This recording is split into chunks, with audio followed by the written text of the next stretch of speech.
धीरे बोलो, कोई सुन न ले। ये बात अक्सर आपने सुनी होगी और कभी न कभी आपके मुंह से निकली भी होगी।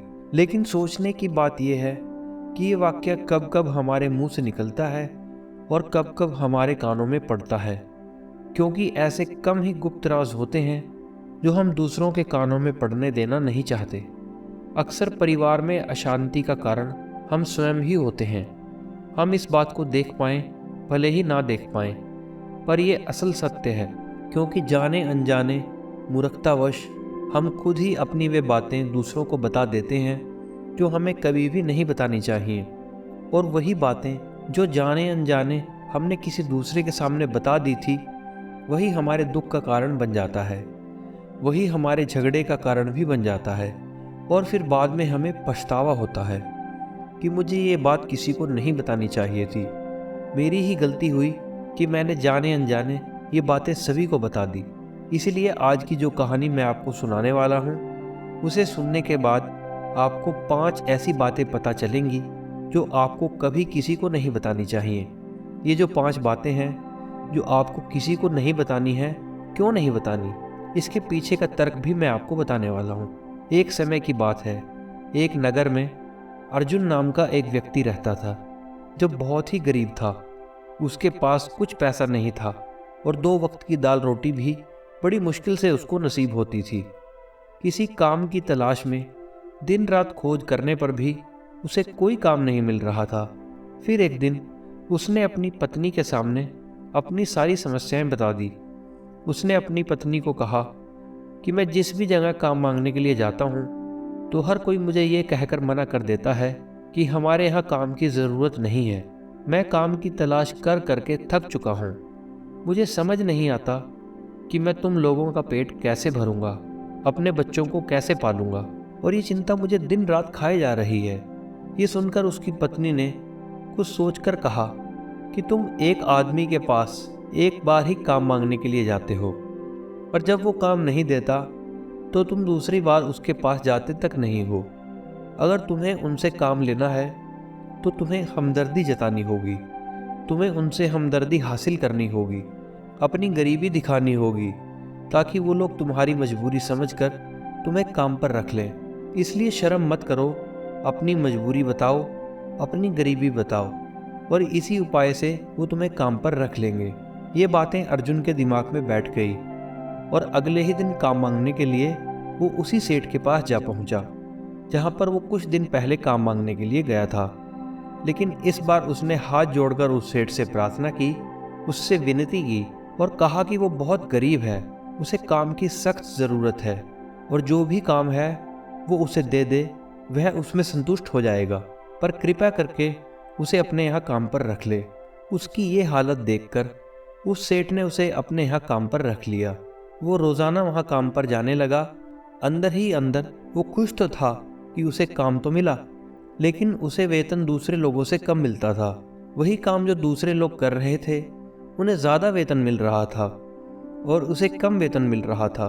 जब इस बारे में उसने अपने सेठ से कहा तो सेठ ने कहा, देखो भाई, तुम्हें काम की ज़रूरत थी, मैंने तुम्हें काम दिया, मेरा धन्यवाद करने की बजाय तुम मुझी से शिकायत कर रहे हो, ये कहाँ की भलाई हुई। ये सुनकर अर्जुन चुप हो गया। बात कहीं ना कहीं सच भी थी। सेठ ने तो उसे उसकी मजबूरी के हिसाब से काम दिया था, इसलिए वो अपने अनुसार ही वेतन देता था। लेकिन धीरे धीरे उसने ये बात अपने सगे संबंधियों और अपने दोस्तों को बताना शुरू कर दी कि उसका सेठ कैसा आदमी है और उसे कितना वेतन देता है। समय व्यतीत होता रहा और अर्जुन पूरी लगन के साथ काम करता रहा। लेकिन अब परिस्थितियां बदलने लगी थी। सेठ अब अर्जुन से दूसरे लोगों से ज़्यादा काम लेता था और उनसे कम वेतन उसे देता था। ये बात अर्जुन के मन में बहुत खलती थी। वो दूसरों से ज़्यादा मेहनत करता रहा और उनसे कम वेतन पाता रहा। इससे उसके आत्मसम्मान को बहुत गहरी चोट पहुंची। अब धीरे धीरे उसका मन अपने काम से हटने लगा। उसका मन काम करने में नहीं लगता था। जाहिर सी बात है, ऐसी जगह किसका मन लगेगा जहां व्यक्ति को अपने आत्मसम्मान के साथ समझौता करना पड़े। इसलिए जल्द ही उसने अपना काम छोड़ दिया और वो घर पर आकर खाली बैठ गया। अब उसे घर का खर्चा चलाने के लिए भी उसके पास पैसे नहीं बचे थे। इसलिए उसने अपने सगे संबंधियों और अपने दोस्तों से सहायता मांगनी शुरू की। लेकिन उसके दोस्त सामने तो उसे दया का पात्र समझते थे, उसे दिलासा देते थे, लेकिन उसकी पीठ पीछे उसका मजाक उड़ाते थे और कहते थे कि ये कितना बेवकूफ़ है, सेठ ने इतना काम लिया और बेचारे को पैसे भी नहीं दिए। अरे हम इसको पैसे तो दे देते, कल हमारा पैसा फिर ये वापस कैसे करता। इसके ना तो ऐसे हालात हैं और ना ही इसके पास पैसे हैं लौटाने के लिए, तो ये पैसा कहाँ से लौटाएगा। और इसी वजह से अर्जुन की हालत दिन प्रतिदिन खराब होती जा रही थी। अब वो दिन रात तनाव में रहने लगा। वही दोस्त, वही सगे संबंधी जो उसे अपने होने का दिखावा करते थे, वो उसे दया का पात्र समझते थे, उन्हें उस पर तरस आता था। सब लोग आकर उसे ज्ञान तो बहुत देते थे, लेकिन कोई सहायता नहीं करता था। और अक्सर ऐसा ही होता है, ज्ञान देने वाले तो बहुत मिल जाते हैं, लेकिन मदद करने वाले उंगली पकड़कर, हाथ पकड़कर आगे चलने की बात बहुत कम लोग करते हैं। एक दिन उसे पता चला कि पड़ोस के गांव में एक भिक्षु आए हुए हैं। वो बहुत ही ज्ञानी हैं। अर्जुन इतना तनाव में था कि उसे कोई रास्ता नजर नहीं आ रहा था। अर्जुन उसी भिक्षु के पास पहुंच जाता है। वहां पहुंचकर सीधे उनके पैरों में गिरकर रोने लगता है।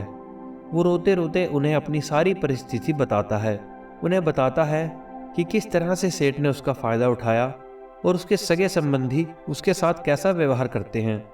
सारी बातें सुनकर भिक्षु उसे चुप कराते हैं और कहते हैं, बच्चे, ये सारी समस्याएं तुम्हारी बुद्धिहीनता, तुम्हारी मूर्खता के कारण उत्पन्न हुई हैं। अगर तुम्हारे अंदर दिमाग होता तो इनमें से एक भी समस्या तुम्हें चित नहीं कर सकती थी, लेकिन तुमने अपने अविवेक के कारण, अपनी मूर्खता के कारण खुद ही अपने रास्ते में कांटे बिछाए हैं। आज मैं तुम्हें 5 बातें बताता हूँ जो भूल कर भी किसी को मत बताना, और इन बातों का अनुसरण करके तुम बाहर से मिलने वाले दुखों को दूर ही रख सकते हो जो बेवजह दुनिया की वजह से तुम्हारे अंदर पनपते हैं। पहली बात जो किसी को नहीं बतानी चाहिए वो है मजबूरी। अपनी मजबूरी का दिखावा करके दूसरों का दया पात्र बन के उनकी सहायता लेने की गलती कभी मत करना। हो सकता है कि आज वो तुम्हारी मजबूरी देखकर तुम्हारी सहायता कर दें, लेकिन वो कल तुम्हारा फ़ायदा उठाने से नहीं चूकेंगे, और अगर फ़ायदा नहीं उठाया तो दूसरों के सामने तुम्हारा मजाक बनाने में उन्हें 1 सेकंड का भी वक्त नहीं लगेगा। इसलिए कभी भी अपनी मजबूरी का दिखावा मत करो।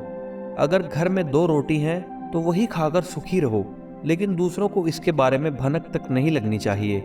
जरा आप खुद सोचो, मजबूरी बताने का क्या प्रयोजन होता है। एक इंसान का या तो दूसरों से सहानुभूति हासिल करना होता है या उनसे कोई आर्थिक सहायता लेना होता है।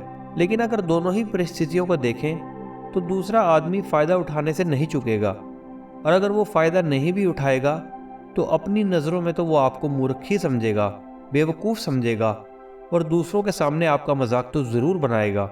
इसीलिए अपनी मजबूरी के बारे में कभी किसी को मत बताना। दूसरी बात जो कभी किसी को नहीं बतानी चाहिए वो है अपनी अतीत की गलतियां और भविष्य की रणनीतियां। ज़रा सोचो कि अगर हम अपने अतीत की गलतियां किसी दूसरे को बताते हैं तो उसका क्या प्रभाव होगा। वो गलतियां ठीक तो नहीं की जा सकती, तो फिर जाहिर है उन्हें बताने का कोई प्रयोजन नहीं रह जाता। आप अपने अंधेरे पक्ष को खुद दुनिया के सामने बता रहे हो, अपनी सारी गलतियां दूसरों के सामने बता रहे हो। इससे उस व्यक्ति की नज़र में आपका एक ऐसा चरित्र गठित हो जाएगा और वो भविष्य में हमेशा उसी नज़रिए से आपको देखेगा। इसलिए कभी भी किसी भी व्यक्ति की नज़र में अपना ऐसा चरित्र गठित ना होने दो। और ज़रा सोचो कि आप व्यर्थ में ही अपने भविष्य की रणनीतियाँ दूसरों के सामने बता रहे हो।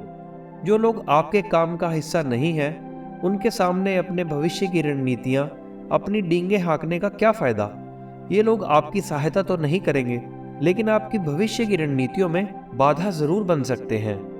आप खुद अपने विवेक का इस्तेमाल करिए और सोचिए कि आपके साथ भी ऐसा ही हुआ कि आपने अपनी भविष्य की रणनीतियाँ किसी को बताई हों और वो कामयाब ना हुई हो।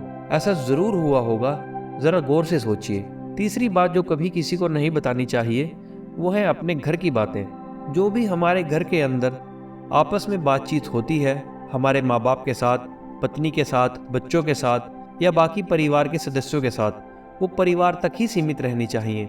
और इन बातों का दूसरे के सामने ढिंढोरा पीटते ही दूसरों को आपके घर में घुसने का मौका मिल जाता है। और वो इसका फ़ायदा उठाने से कभी नहीं चूकेंगे।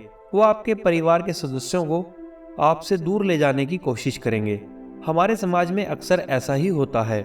हम अपने घर के झगड़ों को कम करने के लिए उन झगड़ों को अपने पड़ोसियों और दूसरे सगे संबंधियों को बता देते हैं, लेकिन इससे आपको सहायता कभी नहीं मिलेगी, बल्कि आपके घर के लड़ाई झगड़े और ज़्यादा बढ़ गए होंगे, और वो जाहिर है वो बढ़ेंगे ही।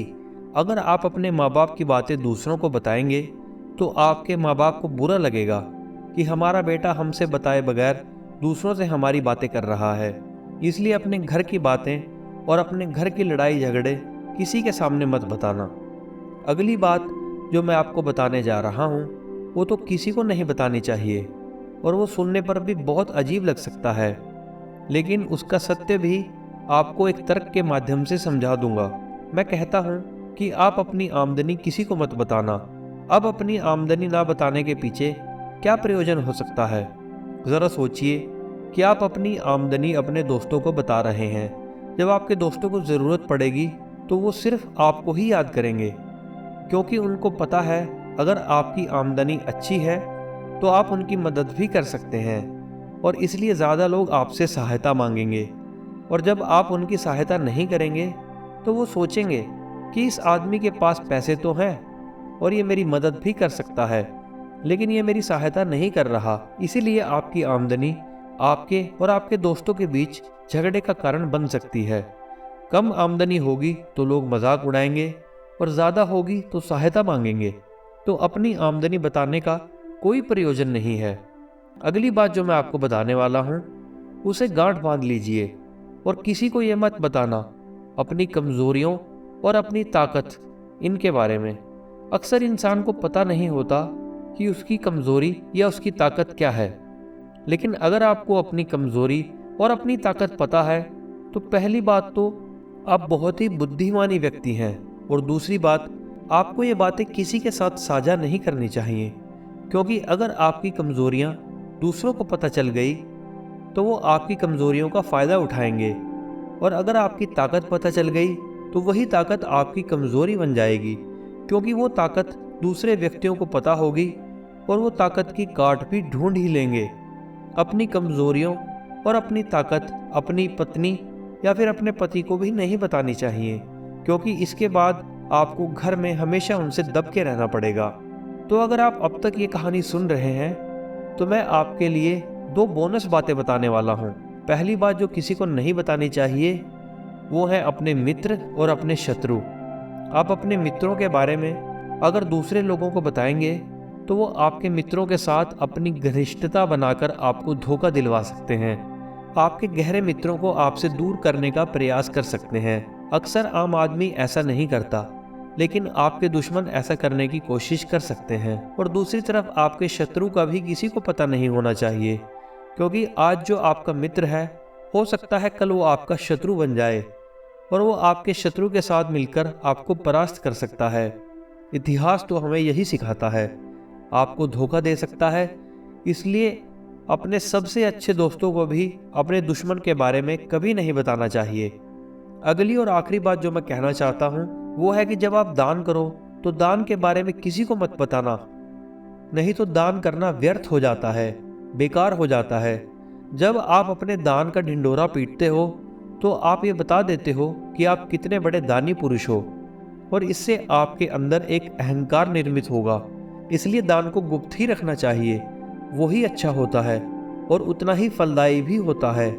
जब आपका बायां हाथ दान करे तो आपके दाएं हाथ को भी पता नहीं लगना चाहिए, और अगर दायां हाथ दान करे तो बाएं हाथ को नहीं पता होना चाहिए कि दायां हाथ क्या कर रहा है। इस बात का अर्थ है कि आप जो कुछ भी दान करते हैं वो सिर्फ आपको और आपको ही पता होना चाहिए।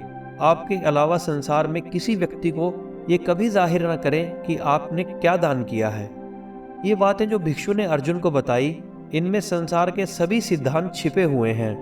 इन बातों का अनुसरण करते हुए आप अपने घर में सुख शांति बना सकते हैं और घर के झगड़े हमेशा के लिए दूर कर सकते हैं। आप इन बातों के बारे में अपने विवेक से सोचेंगे तो आपको ये खुद मालूम पड़ जाएगा। और हमारा कहानी सुनाने का मकसद भी यही है कि आपका विवेक जागृत हो। जब आप खुद उन बातों के बारे में सोचेंगे जो मैंने आपको बताई हैं, और हमारी इन बातों में से जो भी बात आपको पसंद आए उसे कमेंट सेक्शन में ज़रूर बताएं। तो दोस्तों, कैसी लगी आपको ये कहानी? अगर आपको ये कहानी अच्छी लगी हो तो हमारे YouTube चैनल बुद्धा अमृत को ज़रूर सब्सक्राइब कर लीजिए और बेल नोटिफिकेशन को ऑन कर लीजिए। तो चलिए फिर मिलते हैं अगले हफ्ते एक नई कहानी के साथ। तब तक के लिए खुश रहें। वीडियो देखने के लिए आपका दिल से धन्यवाद।